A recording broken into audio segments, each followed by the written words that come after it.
Oke,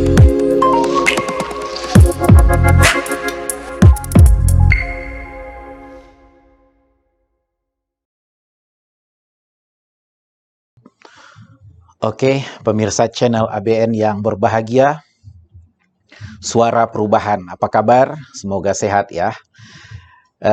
Saat ini kita sibuk dengan urusan politik, sebentar lagi kita akan ada pemilihan umum, pemilihan presiden, pemilihan anggota legislatif, juga kepala daerah. Nah, tetapi di tengah kesibukan kita mengurusi politik itu, kita juga tentunya harus ingat bahwa kita memerlukan pendidikan.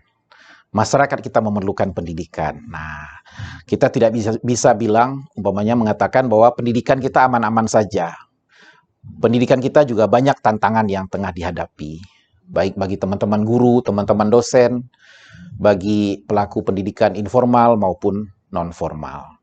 Hari ini, saya Khairil Azhar, pengajar di ABN Partai Nasdem, akan mencoba menyampaikan kepada pemirsa tentang sebuah buku yang sebenarnya sudah cukup lama terbit ya, terbitnya tahun 2013, tetapi pada dasarnya tetap relevan dan malah sangat penting, terutama untuk negara berkembang seperti Indonesia.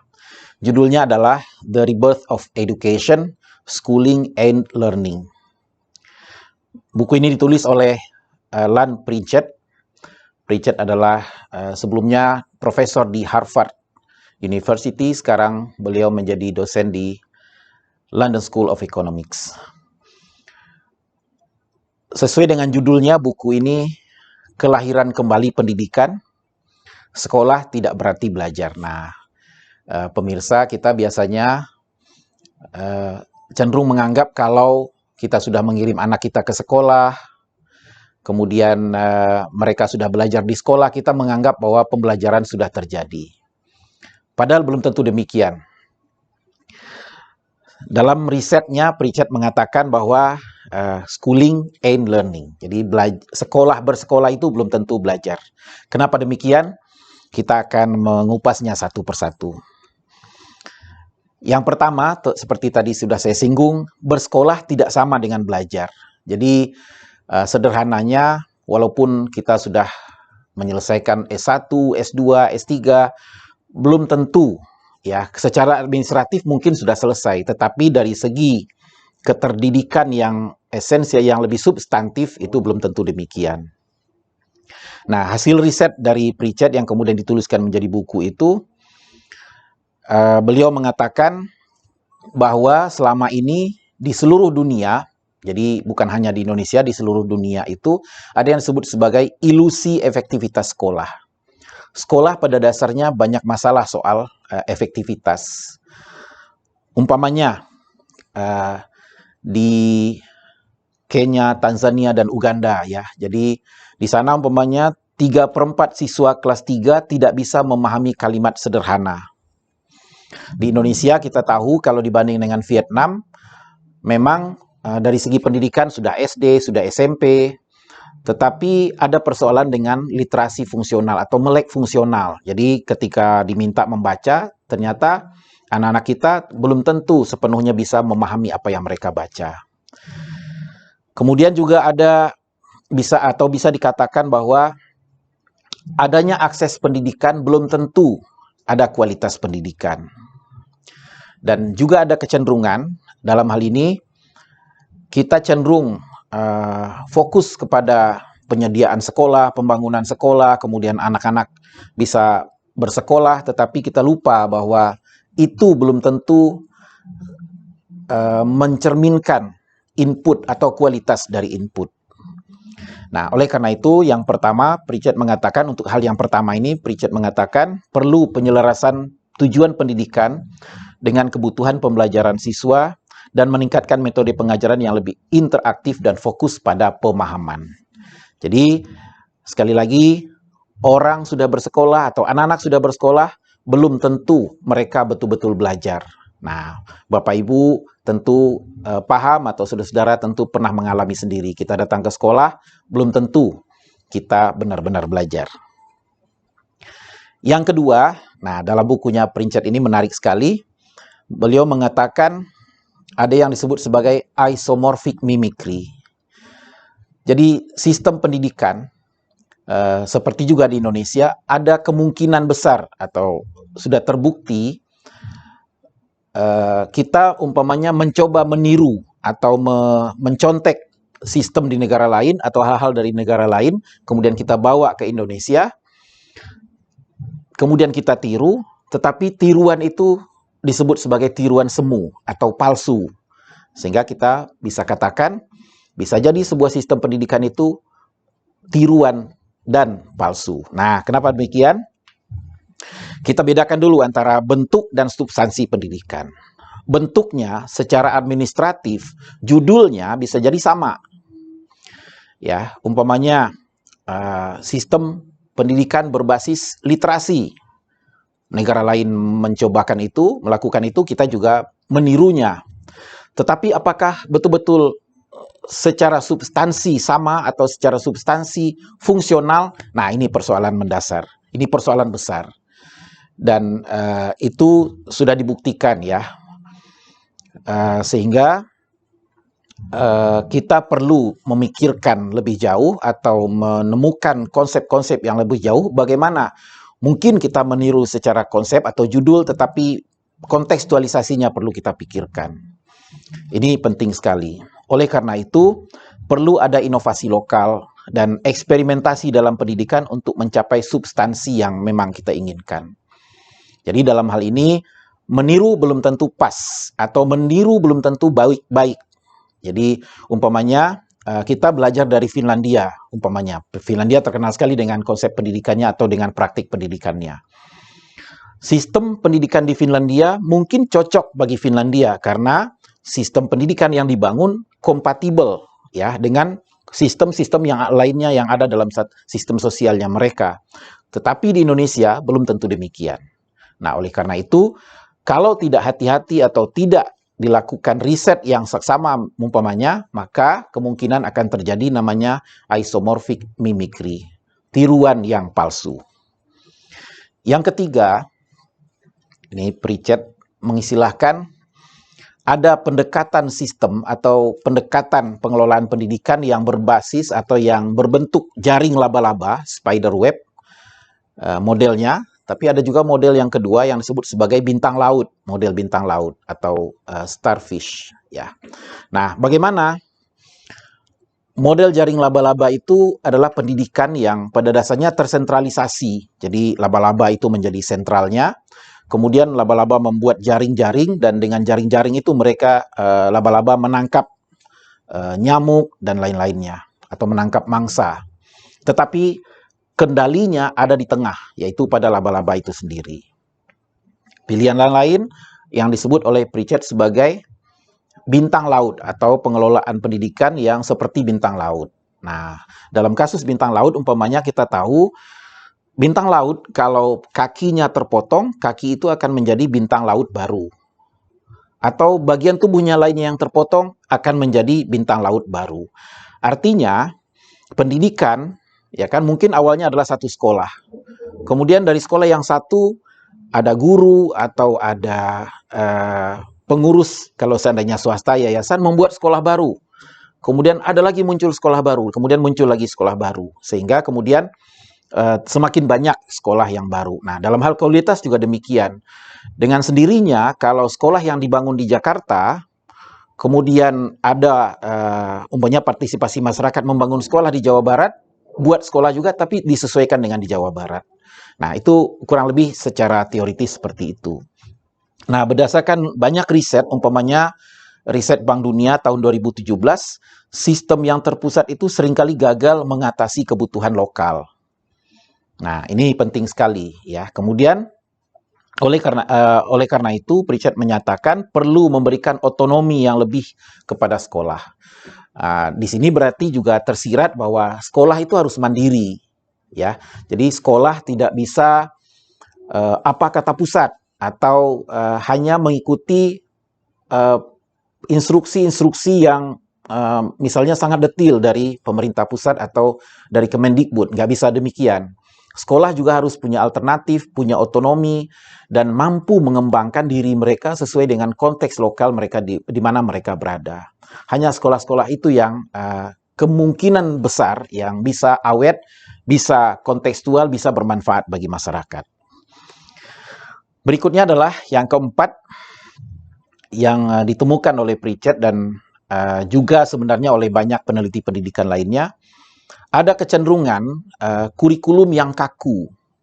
Ya, kaku tentu saja lawannya fleksibel ya. Jadi kurikulum yang kaku itu artinya kurikulum yang bisa jadi seperti tadi sangat sentralistik, atau kurikulum yang tidak bisa memenuhi atau menyesuaikan diri, atau tidak bisa atau tidak boleh. Nah, ini juga penting dalam konteks Indonesia, karena seringkali guru, ya teman-teman guru umpamanya takut kalau mereka menyusun kurikulum, membuat dokumen kurikulum di sekolah yang berbeda atau tidak sesuai dengan contoh yang diberikan oleh pemerintah pusat, atau tidak sesuai dengan contoh yang diberikan oleh dinas pendidikan. Nah, ini ketakutan yang pada dasarnya tidak tepat ya.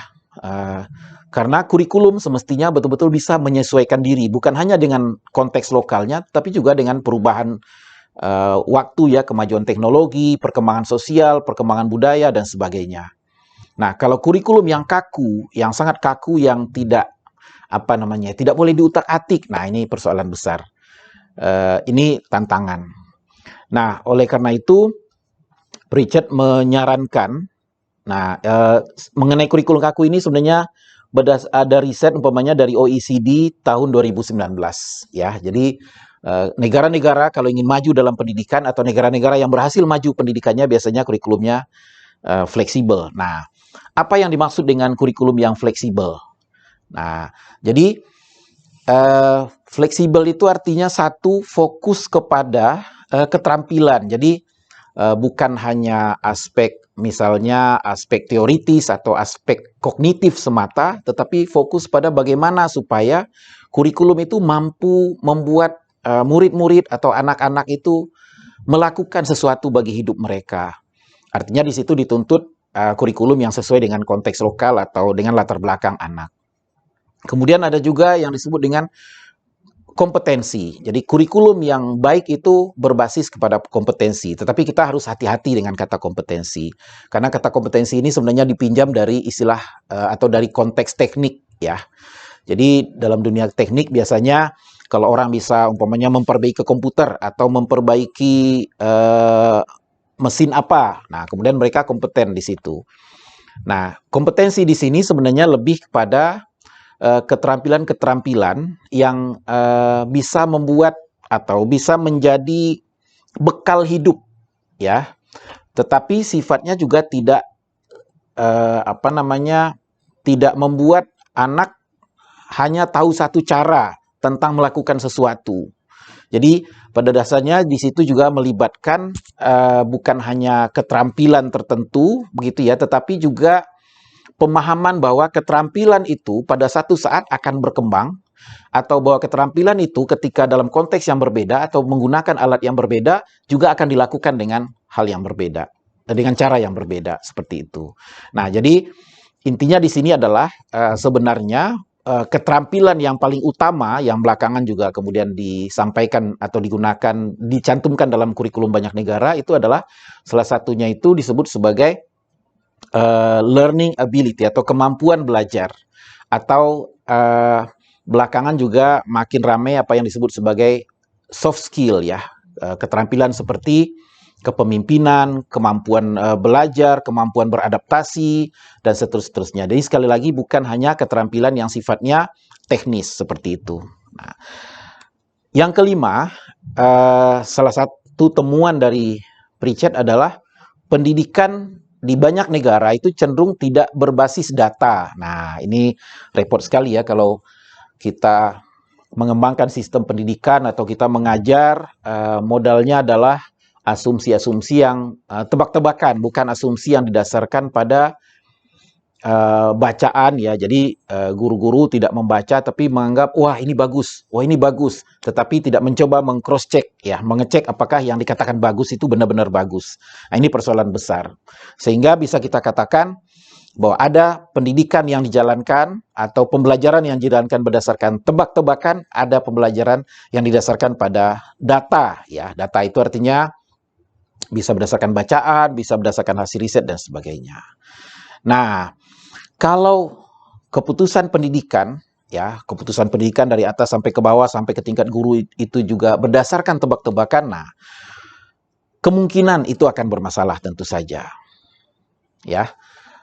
Guru mengajar, umpamanya mengajar tentang satu topik dalam satu pembelajaran. Taruhlah umpamanya tentang fotosintesis. Kemudian guru mungkin dulu pernah belajar tentang fotosintesis. Tetapi kalau pembelajaran tentang fotosintesis itu juga dilakukan dengan menceramahkan, fotosintesis adalah bla bla bla bla bla. Nah, si guru lupa bahwa umpamanya anak-anak sekarang mereka hidup ya di dalam zaman teknologi, mereka adalah digital natives. Artinya kalau guru tidak mempelajari lagi umpamanya, wah kalau anak-anak digital native cara belajarnya begini, alat yang digunakan begini, maka dengan sendirinya akan terjadi persoalan di situ. Mungkin ada persoalan efektivitas, anak-anak tidak semangat dalam belajar dan seterusnya. Jadi pendidikan yang tidak berdasar data, tidak berdasarkan pembacaan yang baik ya terhadap berbagai hal, itu pendidikan itu insya Allah akan gagal. Nah, sekarang yang keenam, ya, pendidikan tanpa inovasi. Nah, kebetulan saya pernah belajar di Finlandia itu, salah satu yang bagi orang Finlandia itu sangat membanggakan adalah mereka dikenal sebagai negara yang penuh dengan inovasi. Demikian juga dalam bidang pendidikan. Inovasi itu sangat penting. Nah, banyak riset umpamanya pernah juga ditulis oleh Darling Hammond ya tahun 2020 itu sering sekali lembaga-lembaga pendidikan atau bahkan negara dalam mengelola pendidikan itu lupa berinovasi, atau kalaupun terjadi inovasi, inovasinya semu, inovasinya tidak berpengaruh atau inovasinya tidak didasarkan pada riset yang kuat dan sebagainya. Nah, kalau pendidikan yang tidak ya, yang dijalankan tanpa inovasi, maka yang akan terjadi adalah pendidikan itu akan stagnan. Ya, kita jalan di tempat atau bisa jadi juga mundur ke belakang atau mengkerdil, pendidikan kita menjadi kerdil seperti itu. Nah, oleh karena itu pendidikan seharusnya adalah inovatif ya. Dan satu hal juga terkait inovasi ini penting sekali para pendengar atau para pemirsa yang berbahagia. Di Indonesia umpamanya ada kecenderungan takut salah, ya, takut untuk mencoba, takut untuk berinovasi, takut untuk melakukan sesuatu yang baru. Ini persoalan besar. Sementara umpamanya orang bisa berkembang atau siapapun bisa berkembang, orang, lembaga dan seterusnya kalau berani salah. Ya, jadi ada kecenderungan untuk infallibility, jadi takut salah. Nah, ini adalah persoalan besar. Termasuk juga ketika umpamanya saya latar belakangnya guru atau ketika saya menjadi murid, guru selalu menekankan atau dosen juga kadang-kadang cenderung menekankan kita harus benar. Atau dalam ujian itu pilihlah pilihan yang benar. Nah, ini kan pilihan yang sudah sudah dikondisikan hanya benar dan salah, benar dan salah. Nah, orang kan akan menjadi terbiasa atau anak-anak akan menjadi terbiasa untuk memilih yang benar dan kemudian tidak memilih yang salah. Padahal umpamanya ada alternatif yang lebih baik umpamanya dalam evaluasi pendidikan atau dalam penilaian pendidikan, bagaimana anak-anak mempraktekkan sesuatu, dan dalam mempraktekkan sesuatu itu ada kemungkinan salah, dan itu sebenarnya nggak ada masalah, ya kan? Justru dengan adanya kesalahan kita jadi belajar atau anak-anak akan jadi belajar. Nah, yang terakhir, pemirsa channel ABN yang berbahagia, pendidikan tidak atau cenderung terisolasi ya. Jadi pendidikan itu atau banyak sistem pendidikan itu cenderung terisolasi. Ini yang dikemukakan oleh Pritchett. Bagaimana? Kenapa terisolasi? Karena pendidikan itu satu gitu ya. Ya sekolah, orang-orang yang ada di sekolah, guru, kepala sekolah ya sibuk dengan pikiran mereka sendiri, sibuk dengan kegiatan mereka sendiri, sibuk dengan imajinasi mereka sendiri. Sehingga mereka lupa bahwa pendidikan itu harus melibatkan umpamanya komunitas di mana sekolah berada, ya, atau orang tua murid, atau perusahaan-perusahaan, atau lembaga-lembaga yang ada di sekitar sekolah. Ya, ini terutama ketika pendidikan itu menjadi sangat tersistematisasi, kemudian kurikulumnya juga sangat ketat, di mana tugas guru atau tugas sekolah itu adalah menyelesaikan kurikulum, ya, atau anak-anak harus belajar buku sampai habis. Sementara pendidikan itu pada dasarnya sifatnya juga ada sifat kultural namanya, dan itu harus berdasarkan pada bagaimana perkembangan di sekitar, lingkungan sosial dan kultural. Nah, dalam hal ini, oleh karena itu, Pritchett menyarankan pendidikan bahkan umpamanya untuk dalam penyusunan kurikulum di tingkat sekolah, kalau di Indonesia kita mengenal ada istilah kurikulum tingkat satuan pendidikan atau sekarang disebut sebagai KOSP, kurikulum operasional satuan pendidikan, itu harus melibatkan orang tua, melibatkan komunitas, melibatkan masyarakat di sekitar, sehingga kemudian kurikulum itu istilahnya tektok, ya, atau berdialektika dengan lingkungan di mana sekolah itu berada. Dan dalam hal ini ketika tingkat kolaborasinya menjadi lebih jauh, orang tua misalnya juga bisa membantu menjadi guru di sekolah, mungkin guru tamu, atau karyawan bank itu bisa menjadi guru tamu di sekolah. Nah, hal ini semestinya harus diperhatikan, seharusnya diperhatikan. Karena kalau selama saya 20 tahun menjadi guru juga, itu kecenderungannya adalah kita, satu, bagi guru-guru bagaimana supaya kurikulumnya tamat, ya. Bagi murid-murid bagaimana bukunya tamat. Tetapi bagaimana dialektika antara apa yang dipelajari, apa yang ada dalam buku itu dengan lingkungan sosial dan sebagainya, atau dengan lingkungan alam, itu tidak diperhatikan atau cenderung tidak diperhatikan. Nah, ini adalah 6 temuan atau 6 hal yang ditulis oleh Pritchett dalam bukunya yang berjudul The Rebirth of Education, Schooling and Learning. Nah, sebagai penutup, pemirsa channel ABN yang berbahagia, sekali lagi kita tegaskan judul buku ini adalah Pendidikan, Kelahiran Kembali Pendidikan. Jadi bersekolah belum tentu belajar, dan anak kita yang kita kirim sekolah, walaupun mereka sudah datang ke sekolah, mereka masuk dalam kelas, belum tentu pembelajarannya terjadi atau belum tentu mereka belajar.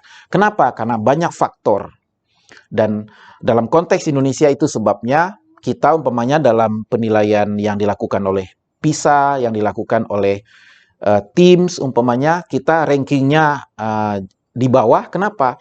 Karena sekolahnya ada, jumlah muridnya banyak, mungkin persentase yang belajar banyak, tetapi anak-anak kita, murid-murid yang ada di sekolah, tidak benar-benar belajar atau belum berhasil kita fasilitasi untuk benar-benar belajar.